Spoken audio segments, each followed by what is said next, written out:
And now we're going to talk about what I call the 4 Ds. That's the 4 disciplines. The 4 disciplines are so important for everybody that wants to recruit. It's so important for everybody. Actually, it's more important for people that want to duplicate, okay? And the 4 Ds are the 4 disciplines, and these are so important. You want to have your discipline of attitude, your discipline of distractions, your discipline of sacrifice, and your discipline of disappointments, okay?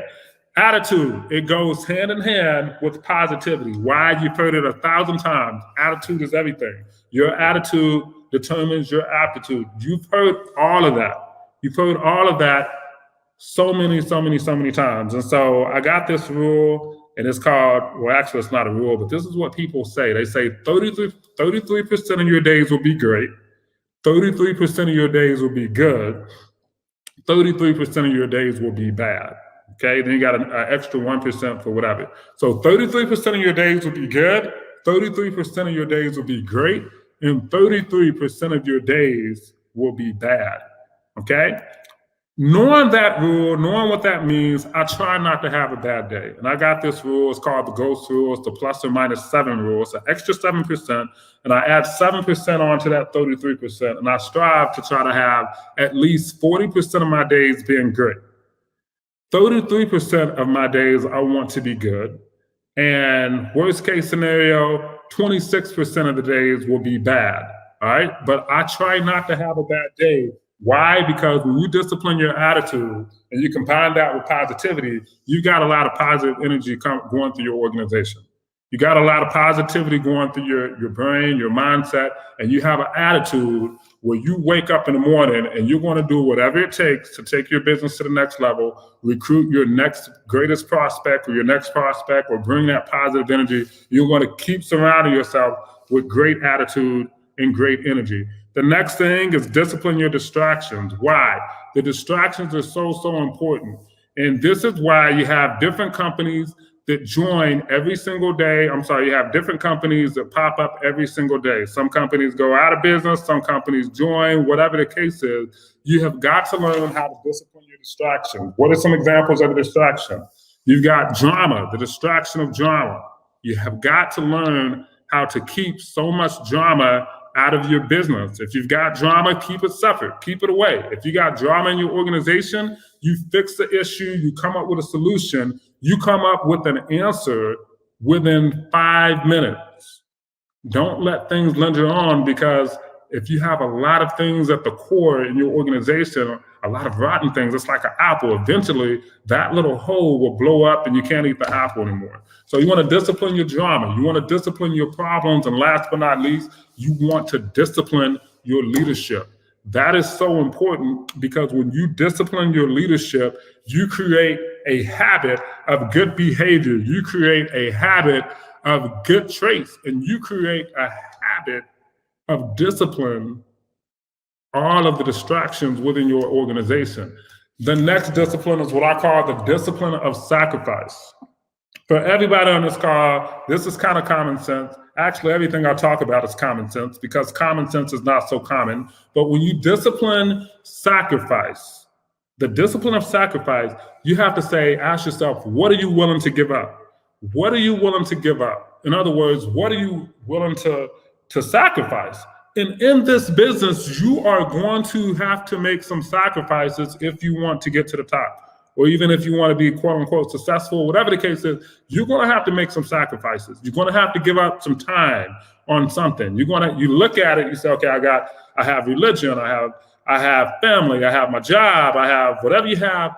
You put all of that stuff on paper, you write it down, and then you say, how many quality hours, how many hours do I have per week to dedicate to a business like this? Not everybody starts off part-time. Some people are only full-time. So you say, how many hours per week do I have to dedicate to an organization or a business like this, okay? And some people only have 5 hours, some people have 40 hours, some people have 2 hours, some people have 10 hours.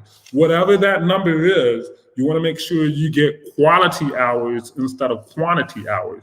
Again, you want to make sure you get quality hours instead of quantity hours. And that is so important, okay? The next thing, what are you willing to sacrifice is your relationship, your television time. You're going to have to give up some of that television time. You're going to have to give up some of those shows. As a matter of fact, just assure this, when I decided to make a decision and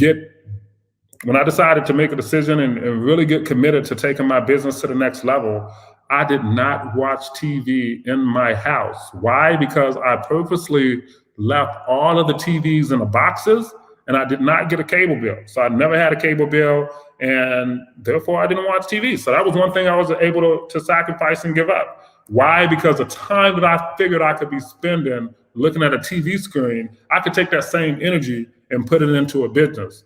Now, where I live at now, I have a movie theater room. So I can go catch up on shows, I can do this, I can do that. I couldn't do that before, but that was something I had to give up. I had to learn how to sacrifice, and I sacrificed TV time for a good 5 years. No problem. Now I'm able to do things a little different.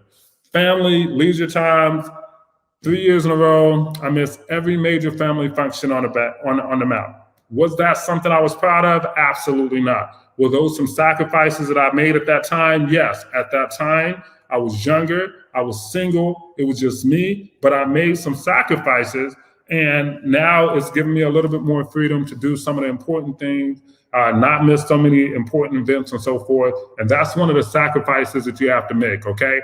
Leisure time, if you've got time, use your time wisely. Everybody has the same 24 hours in a day. It's how you manage your time that makes a difference. So that is important in a recruiting challenge on how you're going to recruit people and recruit prospects. Some of this free time that you have, some of the clubs and stuff like that, when you're going out, if you're not prospecting at the clubs, if you're not prospecting at the bars, don't be afraid to give it up, okay? So you gotta make sacrifices for things that will help you and put your family and your future in good hands. The last thing, which is the most important to me, is learn how to discipline your disappointment. The one thing that's predictable about people, and the one thing that's predictable about not just people, but network marketers to be exact, you're going to find out that network marketers will lie to you. You will find out that people will lie to you. You also will find out that some people will flake. You will also find out that some people will quit. In network marketing, that's one of the most predictable things, is that people are going to quit your business, okay? For whatever reason. And when people quit the business, you might have some disappointments, but you've got to learn how to discipline your disappointments. You've got to learn how to discipline your disappointments. You got Mother Nature. If you're building an international business, you have a variety of different things. You have typhoons, you have typhoons, you have hurricanes, you have forest fires, you have so many things. And, if you got a team in some of the European countries, or in some of the countries where it's cold weather, you're going to have snowstorms and a variety of different things. Here in Houston, Texas, we have hurricanes, okay?